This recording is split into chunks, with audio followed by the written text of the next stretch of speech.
దేవునికి మహిమ కలుగును గాక. దేవాతి దేవుడు యాకోబు రాసిన పత్రిక 3వ అధ్యాయము. దేవుడు మరి మనతో మాట్లాడుచున్నాడు. 4వ వచనము 4:4లోంచి, వ్యభిచారులారా, ఈ లోక స్నేహము దేవునితో వైరమని మీరు ఎరగరా? కాబట్టి ఎవడైనాను లోకముతో స్నేహము చేయగోరునో వాడు దేవునికి శత్రువగును. ఆయన యందు తన నివసింపజేయు ఆత్మ మచ్చరపడనంతగా అపేక్షించును. దేవునికి స్తోత్రం. దేవాతి దేవుడండి ఈ లోకము నుండి మనల్ని ప్రత్యేకించుకున్నాడు, లోకములో నుండి ఏర్పరచుకున్నాడు, లోకములో నుండి మనల్ని విలువ పెట్టి కొనుక్కున్నాడండి. మనము విలువైన వారం, మనము సర్వ సృష్టికర్త అయిన దేవునికి కుమారులము కుమార్తెలమై ఉన్నామండి.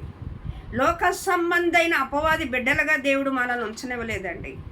ఆ అపవాది కాడి కింద మనము నలిగిపోకుండా, ఆ పాపమన్న కాడి కింద, శాపమన్న కాడి కింద మనము ఉండకుండా ఆ కాడి నుండి మనల్ని విడిపించాడండి. ఆ పాపమన్న కాడి ఆయన మూసి మనం విడుదల పొందడానికి దేవుడు మన పక్షంగా నలగొట్టబడ్డాడు, సెదగొట్టబడ్డాడు. ఈ లోకములో ఇంకా నువ్వు స్నేహము చేయగోరిన ఎడల దేవునికి శత్రువుగా ఉంటావు. లోకములో ఏముందండి? లోకములో శరీరాశ, నేత్రాశ, జీవపు డంపం. శరీరంలో ఈ లోకంలో ఏముందంటే పాపము విస్తరిస్తూ ఉన్నది. పాపము లోకములో మనుషుల్ని పరుగులెట్టిస్తూ ఉన్నది, పట్టుకుంటుంది. పాపము పట్టుకుని నరకానికి తీసుకెళ్తూ ఉన్నది. లోకం నుండి విడుదల పొందేవా? లోక ఆశల నుండి విడుదల పొందేవా? లోక భోగముల నుండి విడుదల పొందేవా? లోక భోగేక్షల నుండి విడుదల పొందేవా? దేవాతి దేవుడు అంటున్నాడు, నీవు నాకు శత్రువు. రక్షించబడిన మనం, ఆయన రక్తంలో కడగబడిన మనం, లోకంతో మనకి ఇంకా పని లేదండి. లోక ఆశలతో మనకు పని లేదు. లోకములో ఉన్న అల్లరాట పాటలకు మనకు పని లేదు. దేవుడు ఒక ప్రత్యేకతమైన జీవితాన్ని మనకిచ్చాడు. ఆయన బిడ్డలుగా మనల్ని పిలుచుకున్నాడు. మీరు నాకు బిడ్డలు, నేను మీకు తండ్రిని. ఎంత అద్భుతమైన పిలుపండి. ఆయన నామాన్ని స్మరించడానికి దేవుడు కృపనిచ్చి ఉన్నాడు. అంతేకాదు ఇక్కడ అంటున్నాడు కదా,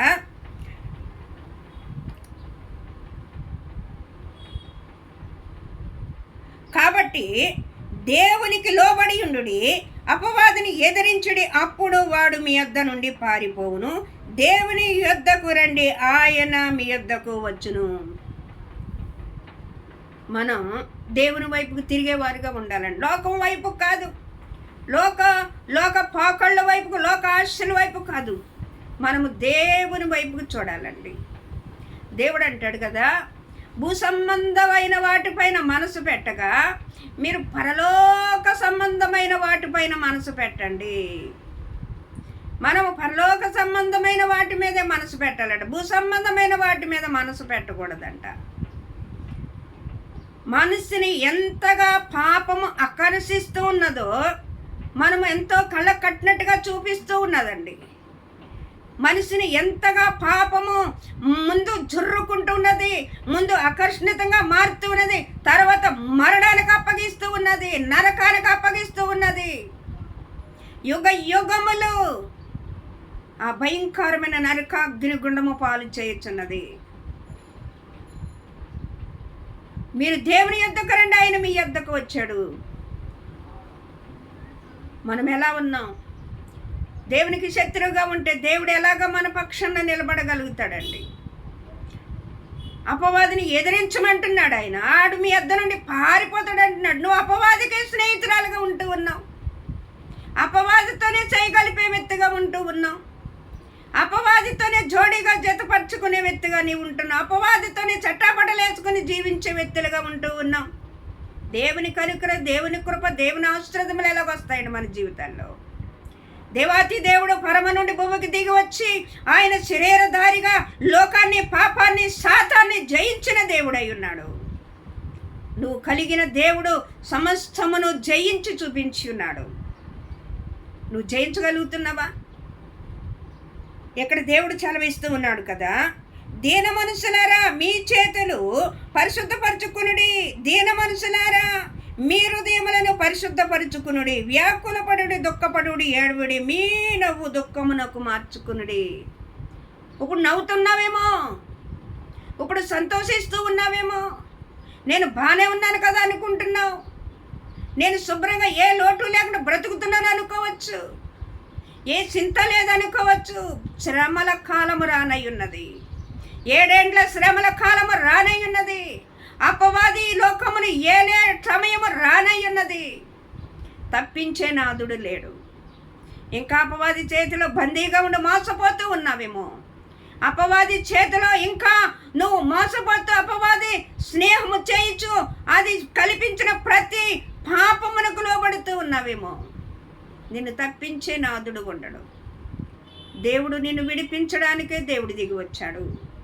లోక స్నేహమును విడిచిపెట్టు, లోక ఆశలను విడిచిపెట్టు, లోక భోగములను విడిచిపెట్టు.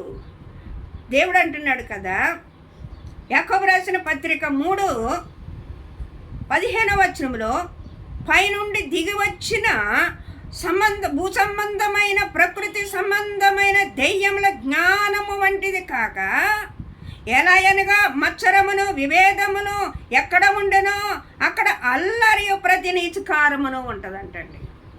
అపవాది ఉన్న అక్కడ ఏముంటాయంటండి?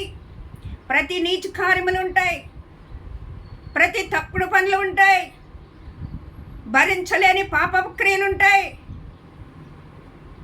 తట్టుకోలేని భయంకరమైన దుర్మార్గపు పనులు ఉంటాయి. వాటినన్నిటి నుండి నిన్ను బయటకు తీసుకొచ్చిన దేవుడు.